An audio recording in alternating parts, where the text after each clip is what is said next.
Welcome to the free lesson. I'm your instructor, Johanna.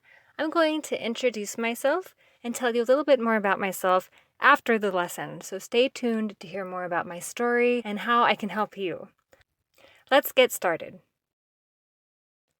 In society, there's this negative thinking that healthy food is correlated with feeling empty and not fulfilled, and you'll still be hungry, and you can only eat bland food and just really not fulfilling. Whereas healthy food is the exact opposite. Healthy food is way more fulfilling than junk food. If you think about coming home to a frozen TV dinner versus real steak and potatoes, or grilled chicken and green beans, or just a scrumptious homemade meal, the healthy food is always going to win out over any kind of fake food, including junk food. And yes, junk food may taste maybe more flavorful because of chemicals added and added sugar and stuff like that. But once you get used to eating healthy food, and then you go back to eating junk food or you have a taste of it, you will start to be able to taste those chemicals, and it will taste like what it actually is, like chemicals or like way too much sugar to the point where it's not natural, and you'll start to prefer healthy food over the junk food. The key to associating healthy food with feeling full and having tasty food and really liking it and enjoying it is to eat food that you like but is also healthy. So eat healthy food, but you have to make sure that it's tasty and that you like it. Otherwise, you'll get this negative association that healthy food isn't good and is bland and leaves you hungry. And that's not what we want to do. We want to associate in your mind healthy food with feeling full, with enjoying it, with being really, really tasty. And once that association can connect in your head, you'll never want to go back to junk food. You want the association of healthy food with all positive things, and we want to get out the negative things. And we do that by transitioning to eating healthy, but only eating foods that are healthy that we actually like. When people go on diets, a lot of times they eat food that they wouldn't usually eat or that they don't even prefer. Maybe someone doesn't like mushrooms, but because they have read or heard that mushrooms were really high in protein or something and that it's really healthy, they eat it. But the problem with that is that if you don't like something, that is your person. That's your unique personality and your preference. And it won't last long term if you try to eat things that you don't like, because it goes against who you very are. And if you think about animals in the wild, they don't ever eat anything they don't like. In fact, they only eat what they like, and they have certain foods that they prefer, and they really enjoy their food. They never go on diets, and they especially don't eat food they don't like. So if you ever try to give a cat vegetables, you will come to find very quickly that they prefer meat. They love all kinds of meats, and they will not touch fruit or vegetables. If you give a squirrel a nut, a walnut, or a peanut, they will love you forever. I used to feed squirrels on my porch, and 7 a.m. every morning they were out there because I fed them nuts. I fed them what they needed and what they loved, and animals know what they love because it's instinctive. Squirrels need nuts in the wild because in the winter they need that extra layer of fat to shield from the cold weather, and so they just kind of know that they need healthy fats in food.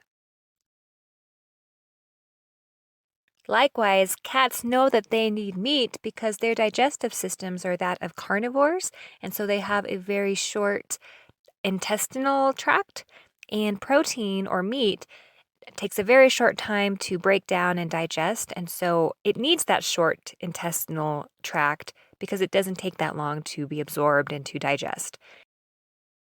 Whereas if the meat were in a very long intestinal tract, it can rot quickly because it just digests quickly, and it still has a long way to go in that intestinal tract. So it can end up rotting. And that's what happens in human bodies, because humans' intestinal systems are more designed like that of herbivores, whereas we have a really long small intestine. If you were to take it out and stretch it out, it goes about 20 feet or so. And so it's really long. And the reason it's so long is because that is the system that herbivores need. Herbivores eat plants, and plants take a long time to digest and break down because of the cell wall, but also because there's so many nutrients in plants. There's so many vitamins and minerals because it comes straight from the ground, and it takes a long time for the body to absorb all of that stuff. So it needs a long intestinal tract to be able to have the time to absorb everything. So when humans eat meats, it can actually rot in their intestines, and there's something called diverticulitis, if I said that right, diverticulitis, that is where meat can get stuck in pockets in your small intestine and kind of just rot because humans actually are designed to eat plants and plant-based foods. We are more like herbivores, and plants generally are more healthier for humans to eat. Now, that doesn't mean that a human can't eat meat. I'm not a vegetarian, and I don't tell people to be vegetarians. I love meat. Fish is especially so good for you. Fish has all kinds of oils and fats that are really, really good for you. They're called your omega 3s and your omega 6s.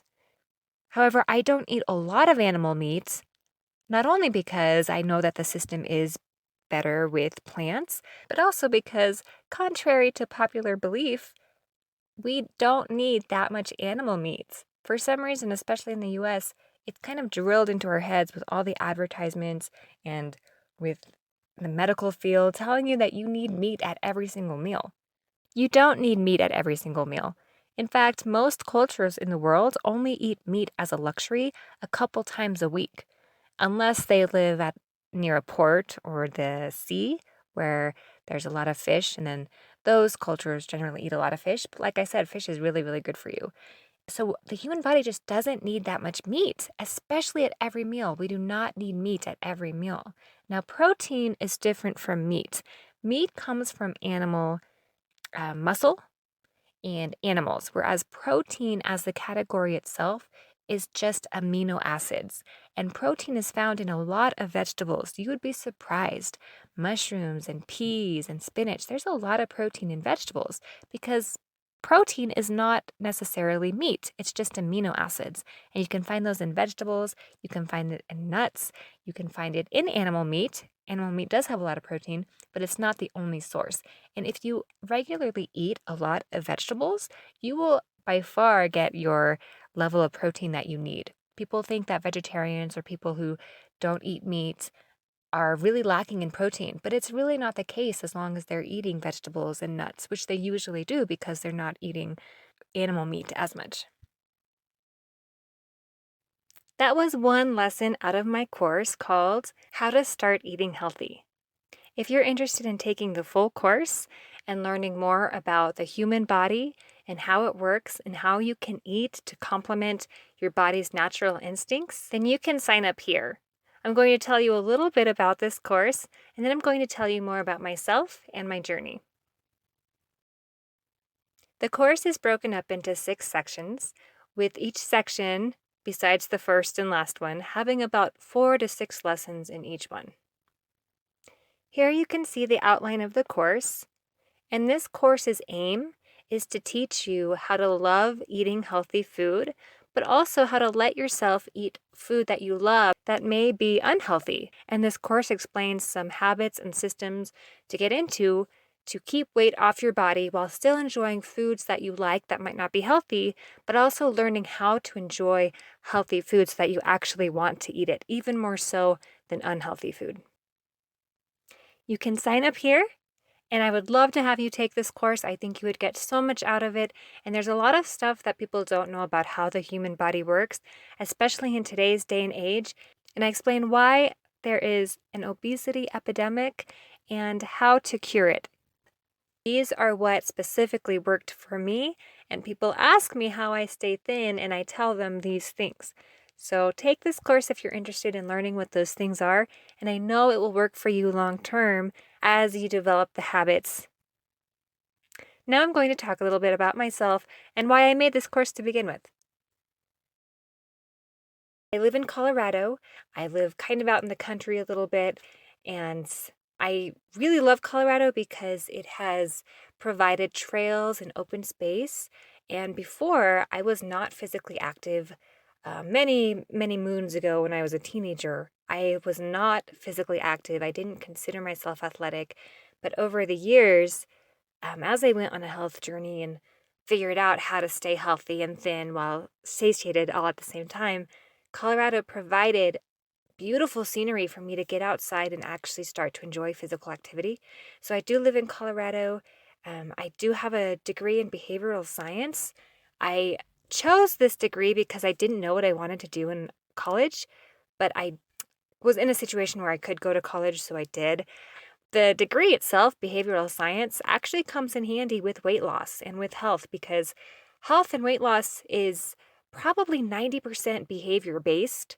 You can have all the knowledge, but if you don't have good ways to implement that knowledge, or you don't know how, or your behavior doesn't match up to the knowledge that you have, you're not going to see any changes. So I do like behavior studies. It's why I chose the classes I chose. I just kind of gravitated toward what I like to learn about.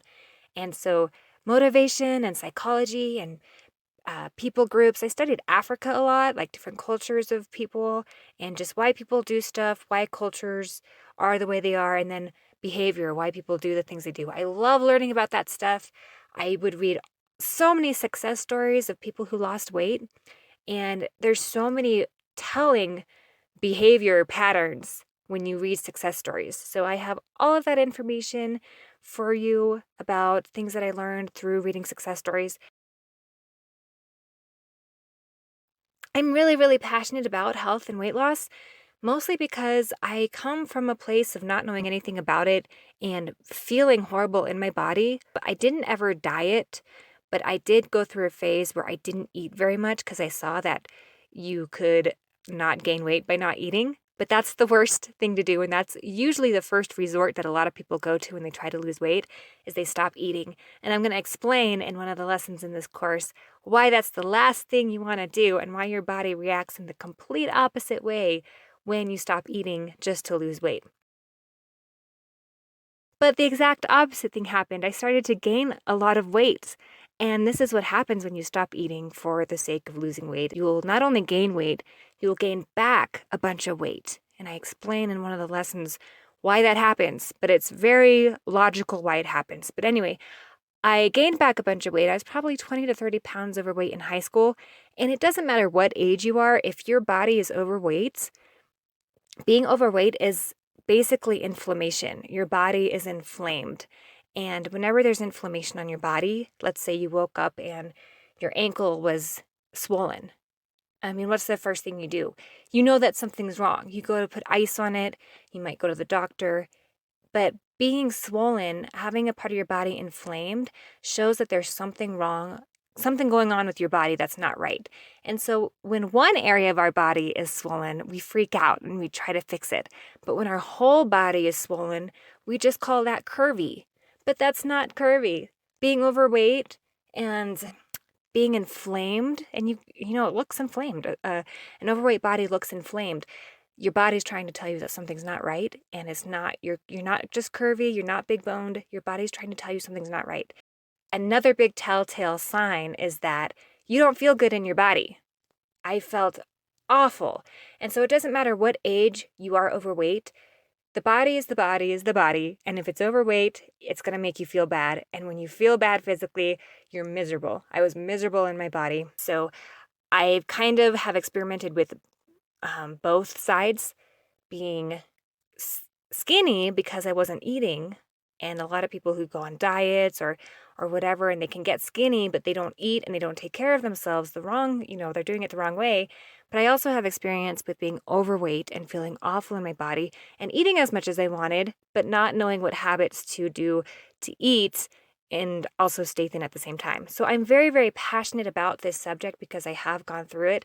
I have so much compassion for people who do struggle because I have struggled with this and I know what it feels like to just the mental frustration of not having your body look the way it wants, but not wanting to not eat because you like food and you like feeling full, and just the physical frustration of not feeling well and feeling, sick and bloated and stuff like that, and trying to hide behind clothes. I definitely would hide behind clothes as a teenager. I just understand, and so I'm passionate about this subject, and I get so angry when I see things that lead people astray and hurts them in the long run rather than helps them. You see this all the time in magazines at the store. I lost 70 pounds in 1 month. That is so unhealthy. That's so unhealthy. If you lose more than 1 to 2 pounds a week, so total like 8 pounds a month, what you're losing is water weight, because water weighs a lot.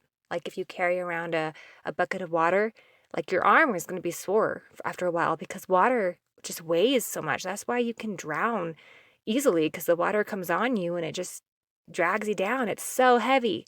So, and we have a ton of water in our body. We're made up 70% water or something, just a ridiculous amount of water. So you can lose water and actually lose a lot of weight when you lose water from your body. And so if you do lose a ton of weight in a very short period of time, it's going to be water weight, because fat just does not come off that quickly. And you didn't gain weight overnight, so it's not going to come off overnight. It's not going to come off maybe even within a month or something, depending on what you do. And you don't want to take too drastic of measures. You don't want to do too much too soon, because what you want to do is build habits and systems. And that's what's going to keep you free long term, not just getting to the goal really quickly and not learning how to sustain it. So that's another lie that I see all the time, is losing a bunch of weight really fast. The problem is those people are going to gain it all back, plus some later down the road, and those magazines don't cover those stories. They just cover the, hey, I lost weight really quickly because I wasn't eating, and it's all water weight, and you can do this too. No, you don't want to do that. That's the worst thing you can do, and I'm going to explain why you don't want to lose too much too soon. You're supposed to have freedom in this area. If you look in the wild, you don't see any wild animal overweight, right? You don't go up in the mountains, since I live in Colorado, and you don't see overweight deer struggling with their weight. They might be pregnant, but you don't see overweight animals in the wild.